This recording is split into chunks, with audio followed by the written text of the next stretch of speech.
অৰুণাচল প্ৰদেশৰ বিভিন্ন স্থানত মৰাণ জনগোষ্ঠীৰ লোকসকলে বাস কৰে।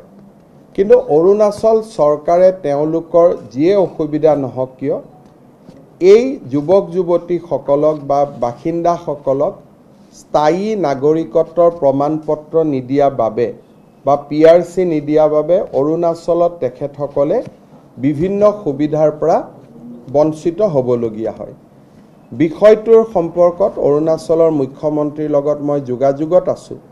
কিন্তু যেতিয়ালৈকে অৰুণাচলত এই সমস্যাটো সমাধান নহয়, অৰুণাচলত বাস কৰি থকা মৰাণ জনগোষ্ঠীৰ লোকসকলক আমি অসমৰ PRC দিবলৈ সিদ্ধান্ত গ্ৰহণ কৰিছোঁ। ইয়াৰ ফলত তেখেতসকলে অসমৰ চাকৰিৰ বাবেও নিজক চাকৰিত তেওঁলোকে প্ৰাৰ্থিত্ব দিব পাৰিব। অসমৰ মেডিকেল ইঞ্জিনিয়াৰিং কলেজ আদিতো তেওঁলোকে অংশগ্ৰহণৰ সুবিধা পাব আৰু মৰাণ জনগোষ্ঠীৰ বাবে যি আমি ৰিজাৰ্ভেশ্যন কৰি থোৱা আছে তাতো তেওঁলোকে পৰীক্ষা দিবলৈ সুবিধা পাব।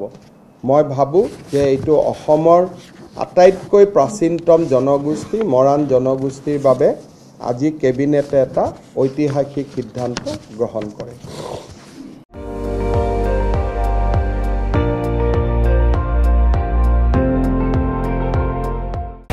আপুনি চাই আছে ND24 সৰ্বশ্ৰেষ্ঠ নহয় সৰ্বোত্তমৰ দৌৰত।